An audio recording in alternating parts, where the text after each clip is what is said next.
TikTok has become Mazda's fastest growing social platform. It is one of our most engaged communities. And what I love most about it is that it feels really personal.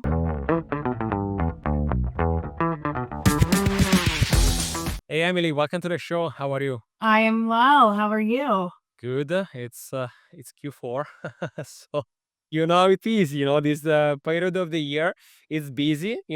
So yeah, it's good. Cannot complain. But yes, certain times, some of these weeks feel a bit heavier than others. So can't wait for some holidays. To be honest. Oh, schemes. H. Ready for some holidays. Fantastic. Today we talk about, of course, automotive and how things are changing in the industry, right, on social media. But before we get started with that, I would love to hear a bit more about yourself, right? And we do this thing called the map. Basically, it's divided in three main categories. There is the mission, right? So what do you aim to achieve with your work?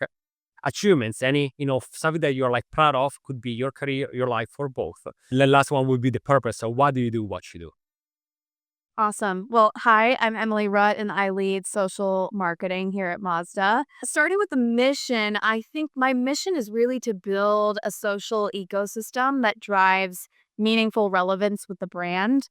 Social is the front page of the internet. The average person is scrolling through 300 feet of content every single day. And so I think the opportunity is for brands not just to be seen, but also to be chosen and to be remembered. And that really happens when we understand why people are on social in the first place. And that's to learn something, it's to feel something, it's to belong to something. So if I were to boil down kind of the role of social for me at Mazda, it's two things, right? It's first, it's to ignite community, it's to show up where our audience already is. It's to create content that reflects and it celebrates and it fuels what moves them. It deepens their relationship with Mazda, it delights them. And second, we drive growth, right? By delivering the right message to the right audience. And we do that with relevance, with precision, purpose. So I think maybe even more importantly than those two things, though, is that social is a community strategy. And the brands who win are the ones who really understand that it's not about broadcasting, but it's about belonging. And I think that for me is something that I'm working really hard every single day to build. When it comes to achievements, in the last 2 years, I've been at Mazda for 2 years now. I think I really championed the shift of Mazda's social presence. So maybe what used to be a more traditional auto voice into what's developing into this really beautiful, this community-driven ecosystem. And I'm really proud to have been kind of expanding the brand into places that it's never been. Launching TikTok and seeing that grow. Reddit is a huge focus for us this year. And it's really about cultivating those communities and those thriving spaces for those communities. It's those who already love us and know us, but then also finding those opportunities for connection with new people who share our values. And it's been working. We've actually seen social engagement grow by 56% year over year. TikTok's become our fastest growing platform. So that's been really exciting and rewarding to see. I think the other thing I would say is that this year I launched Mazda's first ever always on influencer program. And that was a very intentional shift away from one-off campaigns into what is now a very consistent cadence of authentic content surrounding the brand. So we actually kicked off our very first influencer pulse for First to the Finish on Prime Video, and we've done a lot of really exciting work since that. And then this year we also have scaled our content studio operations. So getting a lot smarter and a lot faster with producing social first content that really resonates. We've actually now produced nearly 500 social assets in the past 6 months. And as algorithms are changing really rapidly and creative is becoming the new form of targeting, I think that's a really massive step forward in becoming more effective in the paid social media space. And then lastly, my purpose. I would say my purpose in all this is grounded in a deep passion for social media. I am what some might call chronically online, and I love the intersection of culture, of creativity, of community. And for me, Mazda is it's such a beautiful brand. It's built on this idea of the power of movement, not just physically, but also emotionally. And social gives us the space to really bring that to life in real and human ways. And that's what motivates me, I think, every single day. Amazing. No, there is a lot to unpack here. Of course, I took some notes on that. We're gonna talk about absolutely about your, always on influencer program. Very curious to hear, how it started, what is like, the methodology behind that and everything. But even before that, so you said, a very interesting concept about the sense of belonging, right? The relevance, the community strategy that talks you together with the belonging. In other episodes, we talk about how a lot of brands finally are understanding that instead of having a passive audience, you can actually create an active community that almost co-create with you. You can read the comments, understand how people feel about your brand, sentiment analysis. Then you co-create with influencers to go, beyond the just like, this is a great car, you should, buy that. But what is the meaning behind that? How I feel when I drive it, when I can bring my family to a, the spot that we all love and everything, and like, all the storytelling. So because of all these things, right, that you already kind of shared, can you tell me a bit more, right? How was this shift? You said that the shift going from more like maybe traditional certain type of like content to go on social media, specifically TikTok, right? How was that? Was it easy for you? Like, was it also easy for customers to really understand the new type of messaging? Can you tell me a bit more how that started actually? Sure. So for TikTok, when we launched Mazda's TikTok, we knew it couldn't just be another content channel. It like you mentioned it had to feel like a community, Mhm. and we were starting from zero. So the first step was really just to listen and to learn before we ever stepped foot on the platform and tried to speak. So we spent a lot of time researching, a lot of time listening. We spent then the early months following that testing everything. So creative formats, editing styles, trends. We wanted to understand what people actually wanted to see from a brand like Mazda. And pretty quickly, I think we learned that authenticity beats polish, especially on a platform like TikTok, every single time. And it's probably not a surprise to you when I say that, people don't want things that feel like ads. They want stories, they want reactions, they want to learn something, they want to connect. And so we really started looking at success, not just through the lens of engagement, but also the quality of that engagement. And then from there, we really started focusing on participation. So instead of talking at people, we've really tested new ways to talk with them. For example, we had a recent post where we actually invited long time Mazda owners to share advice with new Mazda owners. And I think for me, that's just an example, right, of where we're moving away from that idea of talking at people, and we want to become the safe space for the conversations that actually add value to our community. And on that post, we saw hundreds of comments, right? People asking questions, other people chiming in with advice. And I think on even on just a small level, right, that's at the heart of what our role should be. And when you look at Mazda as a brand, we're all about enriching the lives of the people we serve. And so as a brand really built on this idea of empathy, that has to carry through in all of our work. It carries through in the way that we engage through community engagement, that we resolve issues, that we support our owners, and it's especially important on a platform, I think, like TikTok. So we're now a year and a half, almost 2 years in, and TikTok has become Mazda's fastest growing social platform. It is one of our most engaged communities. And what I love most about it is that it feels really personal. And it's people who see Mazda as something that they're really proud to be a part of. And I think the second piece of that is just TikTok has become our creative testing ground. So we've had multiple pieces of content that kind of started maybe on TikTok as an experiment, things like formats, different hooks, storytelling angles, and then we've kind of expanded them from there into paid social or even onto other platforms where they have gone on to become some of our highest performing assets. So it's given us that faster feedback loop. It's given us that more audience led approach to creativity, but it's almost in a way become like a discovery lab, right? It's not shaping just what we make for TikTok, but also for other channels as well. Very interesting, especially when you say, about the video getting, owners, right, that being loyal, right? Like loyalty is a big thing, right? In the car industry, right? There are some people that even generations, right? That this is the car that we use, right? This is the brand that we use. And so because of that, how are you able to, you already said that, a bit when it comes to experiment and new opportunities, but when it comes to getting in front of new people, what is your approach there, right? Because again, getting in front of people that already love the brand, it's something, but how do you how are you able to, again, get out of the, let's say, some brands have their bubble, right? Or people are following because they're already familiar with that. Can you tell me a bit more about how do you process that? Is it testing different formats? Is it trying to get involved like people that maybe are not familiar with the brand? Like, how does it work?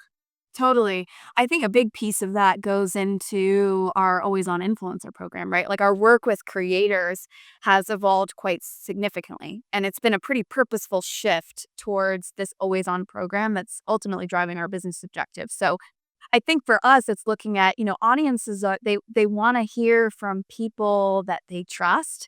They want to hear from them consistently and in their own voice and in places where they're already spending their time on social. I know when I go on social, that's what I crave. And then the other thing, kind of tapping into what you were mentioning, is that search behavior has increasingly moved on social. So things like TikTok, Instagram, YouTube, Reddit. We've seen that for many shoppers, creators are actually one of the first places that they go to understand how a car fits into their real life, right? How it drives, Mhm. how it feels, how it looks in somebody's actual driveway. And so that's kind of what led me to launch Mazda's first ever influencer program this year. So instead of thinking in those bursts, we're thinking in continuity. We're looking at having an ongoing steady drumbeat of creators who genuinely represent Mazda, but who can also tell deeper and more resonant stories over time. And so that gives us an engine that's always running, and in my mind, it does two things. The first is it gives us a lot of precision. So each creator, right, they're speaking to new audiences and very specific audiences, whether that's, a design-forward consumer, an active family, someone who's outdoor-minded, and that really hyper-targeted alignment, it lets us reach people, the right people, with a lot more relevance. And then second is that it fuels our content supply chain. So creator content, it's not just for their channels anymore. It's also fueling our paid, our organic, our social search. It's bringing us that scale and that variety that is really needed to support the platform asset requirements. And so what we've seen so far is that that consistency builds trust. The more creators live with the vehicles, the more natural their stories become, the more that audiences connect to that. And what's really cool is we've had some awesome, awesome creators who are actually Mazda owners. And I think it's almost like a Venn diagram. It's my favorite intersection to find when someone already has that deeply connected following, but at the same time they have an existing love for the brand and maybe a car that they've owned for years as their daily driver. So that's been really special and cool to find creators like that. And then the other thing we're being really considerate of is continuing to engage with our most impactful creators over longer periods of time, because that repetition also builds deeper credibility. And I mean, we're seeing the higher engagement, we're seeing more media efficiency, and overall really encouraging results. Hey, if your brand is ready to grow, we are here to help. At the Influencer Marketing Factory, we run full service influencer campaigns that actually move the needle. We handle everything: creator identification, campaign strategy, contract, shipping, logistics, you name it. We have supported brands of every size, from world-recognized Fortune 500 companies to ambitious DTC startups. And with our in-depth ROI tracking, you always know what's working and why. Just visit the influencermarketingfactory.com to learn more and get started.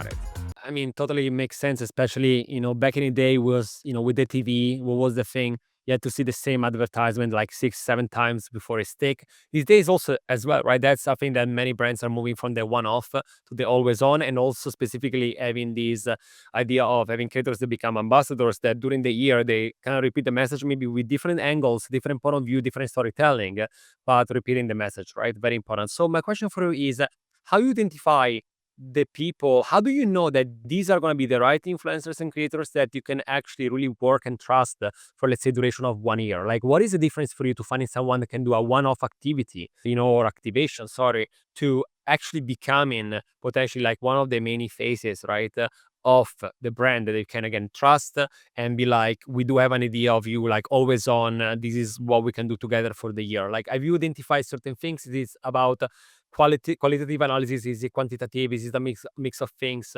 Yeah. I mean, one of the most, I think, exciting parts of Mazda's creator ecosystem is to your point, how intentionally we select each partner. Mazda at its core is a very purpose-driven brand. So the creators that we choose to work with, they should reflect that same mindset. They should reflect that same approach toward craft in their content. And so when we choose creators, I like to look at them really as extensions of the brand. They're not just amplifiers. So we're quite measured in the creators that we choose to engage with. And I think that's really important for the content. While it needs to align with Mazda, it also does have to reflect their typical work, and it does have to feel very natural to what they're known for. So it's a fine line to walk, but we've been really privileged to partner with a range of just incredible influencers and creators, from filmmakers to photographers to interior designers and parents and craftspeople. And we recently had a creator who took the CX-5 out to gather clay. She does pottery, and like is an artisan. And she went out, she took the car to gather this wild clay, and then she brought it back and shaped this beautiful sculpture and took the time to come storytell and illuminate some of Mazda's design process, which also starts with clay. We had a creator who told a beautiful story about a drive that he took with his dad in their family Mazda to pick up his first camera, which then became the launching pad for his passion of photography. And now it's his career. And so those are the kind of stories that are so special when you find, and you can't manufacture them, but when you find them, they're really special. And I think that level of intentionality is really important. And so what unites all of them is those shared values. And that's really what we look for, right? Craft, beautiful design, precision, this idea of a challenger spirit, living a life of intention, really chasing the things that move you. And every touch point that we have should feel human and real. And creators, I think, give us an amazing chance to do that. Especially because everyone, drive a car, right? You don't have anything specific to, no, only these type of people. No, everyone, right? And so I think that also gives you, open up to more opportunities, as you said, different type of audiences, right? And also like you can get so many angles. So that's very fascinating to me. I'm also curious about the first to finish.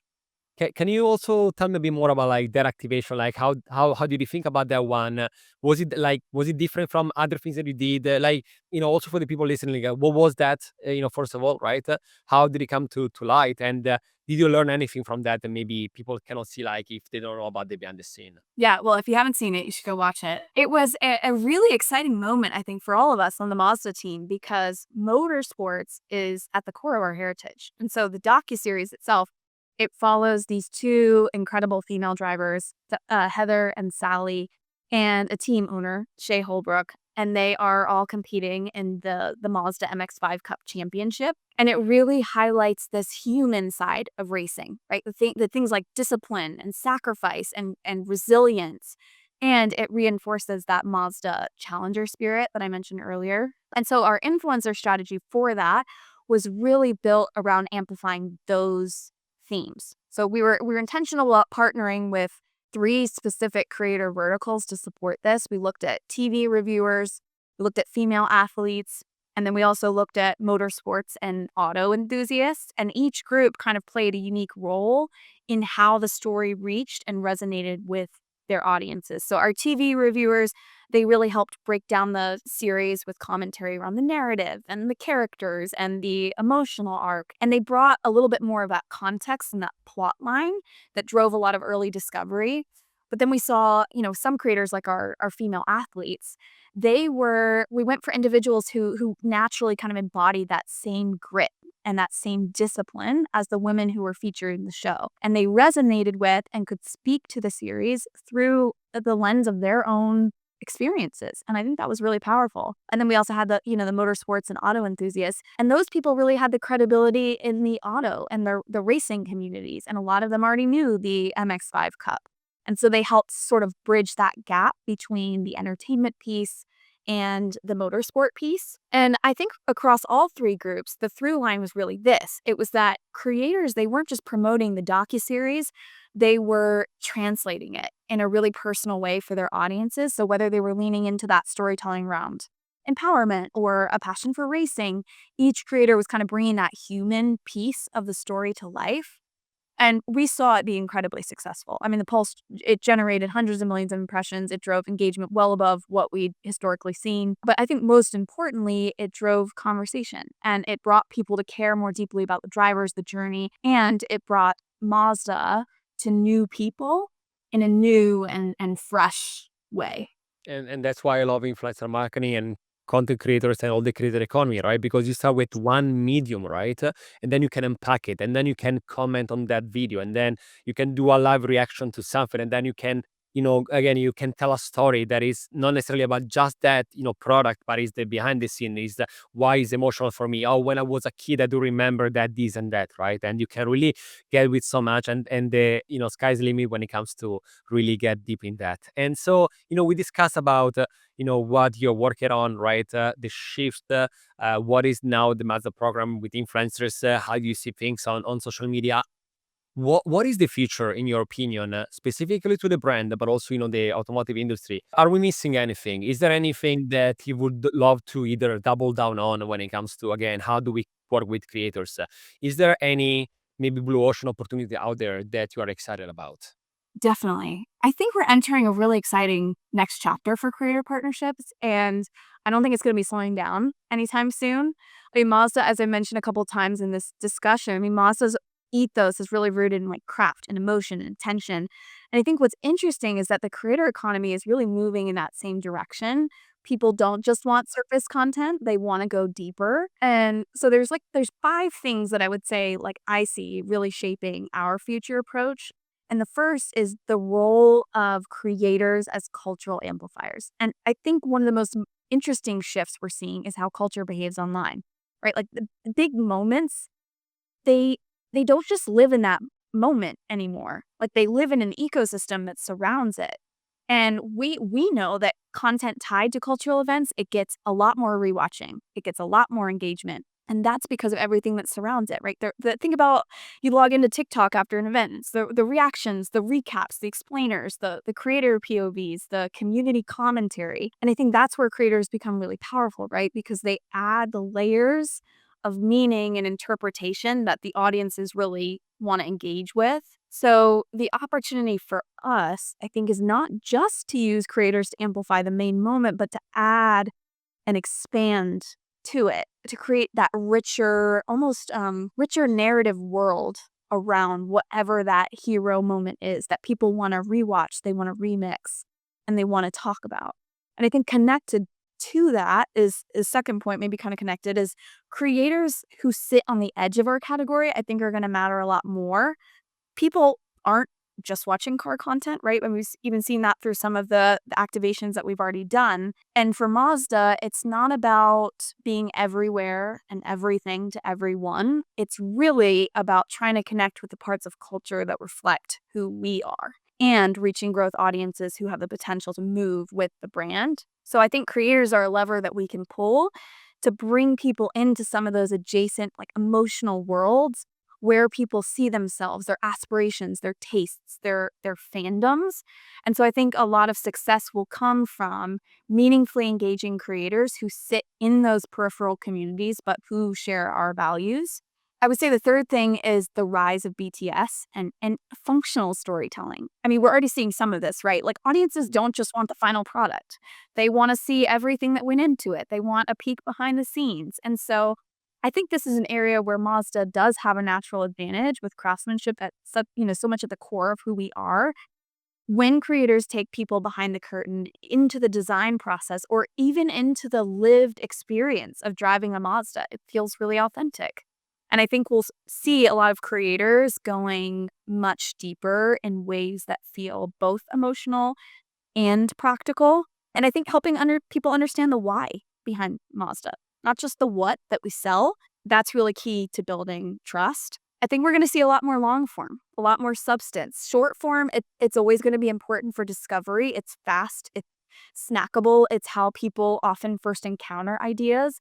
But I think when it comes to building real affinity, long form is a pretty untapped opportunity in the category. And it's a place where audiences are slowing down, they're settling in, they are actually forming some of that emotional bond with the brand. So we're moving into some creator partnerships that go a little bit deeper into different types of storytelling formats, all of which they align really beautifully with Mazda's personality. And I almost think it's less about producing, long videos. It's more about creating formats that show versus tell. It's more about formats where people can actually feel the brand. They can feel its values, its craft. They can feel the emotional resonance. So I think that's something that we'll see a lot more of. And then the last thing is really creators as a full content supply chain.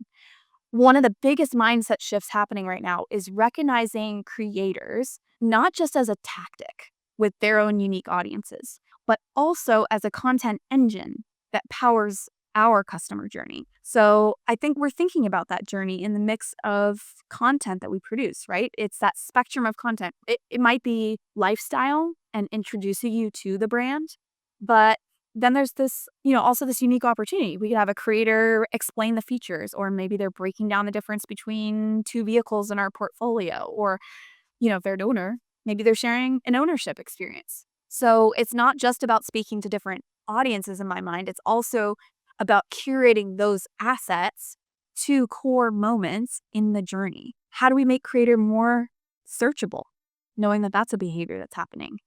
In our negotiations with creators, can we look for ways to expand the engagement even beyond their own channels? Can we capture, for example, like expanded suites of brand ready assets that they might not post to their channels, but it offers significant value for us to utilize? Things like additional cut downs, stills, BTS behind the scenes moments, walkarounds, POVs. I mean, all of those can be adapted and repurposed across Mazda's content ecosystem. So I see creators really as being this connective tissue that helps Mazda show up consistently and credibly from the moment that somebody discovers the brand to the moment that they become the owner, and then, long, long after. Wow. Like this was a great breakdown. I think that each of these items would like need a dedicated episode because we could like talk about like, all these for hours. But yes, I mean, I agree with a lot of these things, the show versus tell and the long form. There are opportunities there, behind the scene. There is so much to unpack, right? I think that the creator economy is this thing that is not new, but at the same time, it's so new, right? In a way, and there are so many opportunities. So this was a great, 5 items to break down. So thank you so much for that, and congratulations on everything that you built in these in these years and the achievements. Really want to see what is next. So we'll follow along for sure. But I wanted to thank you again for joining me today, Emily. So much for sharing this. This was the Influence Factor by the Influencer Marketing Factory, and I'll see you in the next episode.